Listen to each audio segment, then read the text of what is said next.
उपाय पूछने की बातें याद आ रही है। अब तुम्हें प्रभु याद आ रहा है, अब तुम्हें हरि का नाम याद आ रहा है। जिस दिन पिताजी ने तुम्हें समझाया तुमने एक भी बात नहीं मानी। कहा भैया जो होना था वो हो गया, लेकिन अब मुझे कोई उपाय बताइए जिससे मेरे जीवन का कल्याण हो जाए, इस प्रेत योनि से मुझे मुक्ति मिल जाए। कहा चिंता ना करो। आज रोते हुए बिलखते हुए धुंधकारी को देखा है। हमारे गोकर्ण जी सूर्यदेव के बहुत ही बड़े उपासक थे। सूर्यदेव को सुबह स्नान करने के बाद वो जल दिया करते थे। आज जैसे ही दूसरे दिन सूर्यदेव का आह्वान किया है, जल दिया है, दर्शन दिए, कहा प्रभु एक मेरा प्रश्न है, मेरा भाई धुंधकारी प्रेत योनि में आ गया है, उसे उस प्रेत योनि से मुक्ति कैसे मिलेगी?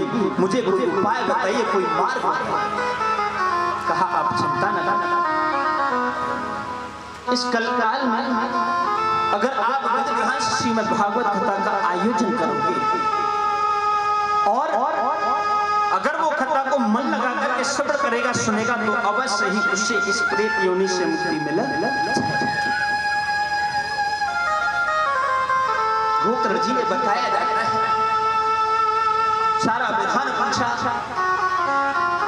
सोना चकना संस्थान हो। वैसे तो एक बात कही और शास्त्रों में बताया भी गया है कि भगवान नाम लेने के लिए कोई भी मुहूर्त जानने की जरूरत नहीं है।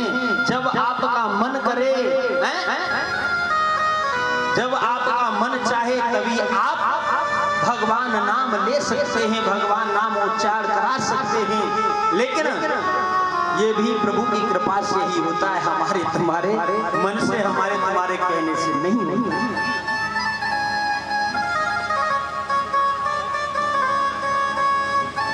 श्रीमद् भागवत कथा का आयोजन किया। धुंधकारी को एक बांस में स्थान दिया गया। प्रथम दिन कथा को श्रवण किया है, पहली गांठ चढ़ गई, दूसरे दिन दूसरी, तीसरे दिन तीसरी, चौथे दिन चौथी, इस प्रकार से सातवें दिन सातवीं गांठ चढ़ गई और प्रेत योनि से मुक्ति पाकर के देव योनि में आज आकर के खड़ा हो गया। बोलिए श्रीमद् भागवत महापुराण की जय हो। जय जय श्री राधे श्याम। आज जब देव योनि में देव योनि को प्राप्त करके खड़ा हो गया, भगवान के पार्षद उसे लेने के लिए आए। तो जितने भी भक्त थे ना, जिन्होंने कथा को श्रवण किया था, वो सभी खड़े हो गए और विरोध करने लगे। किसका? गोकर्ण जी। अरे महाराज, आपने हमारे साथ में बड़ा छल किया है, बड़ा कपट किया है। जो अपने भाई की तो मुक्ति करा दी, वो प्रेत योनि में तो फिर भी उसकी मुक्ति हो गई। हम तो मनुष्य हैं, हमने भी तो कथा को श्रवण किया, हमारी मुक्ति क्यों नहीं हो रही? हम क्यों नहीं भगवान के धाम के लिए जा रहे? अब तो वहां झगड़ा होने लगा। लेकिन भगवान के पार्षदों ने कहा, इसमें गोकर्ण जी का कोई भी द्वेष नहीं है, इनमें गोकर्ण जी ने कोई भी दुराव नहीं किया है, छल नहीं किया है आपके साथ में। अरे ये तो आपके ही मन की बात है, आपने कथा को सुना है लेकिन मन लगा करके नहीं सुना, भाव से नहीं सुना। ये नहीं कि कथा को सुनो और इधर सीधे निकालते जाओ।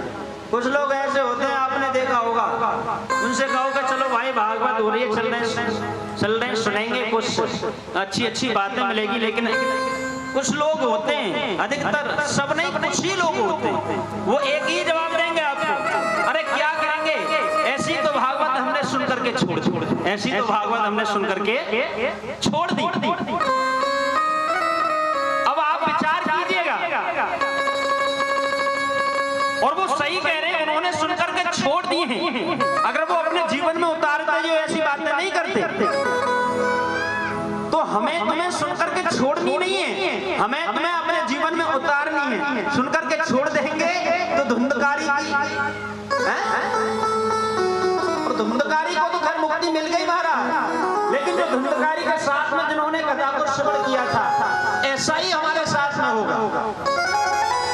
एक प्रेत को मुक्ति मिल गई और मानव रह जाएंगे देखते हुए। ऐसा आज भी हो रहा है और होता रहेगा, क्योंकि जो भाव से कथा को नहीं सुनते हैं, जो लगन से कथा को नहीं सुनते हैं, उन्हें इस फल की प्राप्ति नहीं होती है, मुक्ति प्राप्त नहीं होती है। और जो भाव से कथा को मन लगा करके श्रवण करते हैं, उन्हें अवश्य ही आज भी इस परम पद की प्राप्ति होती है, मुक्ति प्राप्त होती है। आगे श्रावण मास में बताया जाता है, गोकर्ण जी ने फिर से कथा का आयोजन किया था। सभी ने कथा को मन लगा करके सुना, सभी भगवान के धाम के लिए गए। तो कथा सुनने के अनेक नियम है मेरे सज्जन।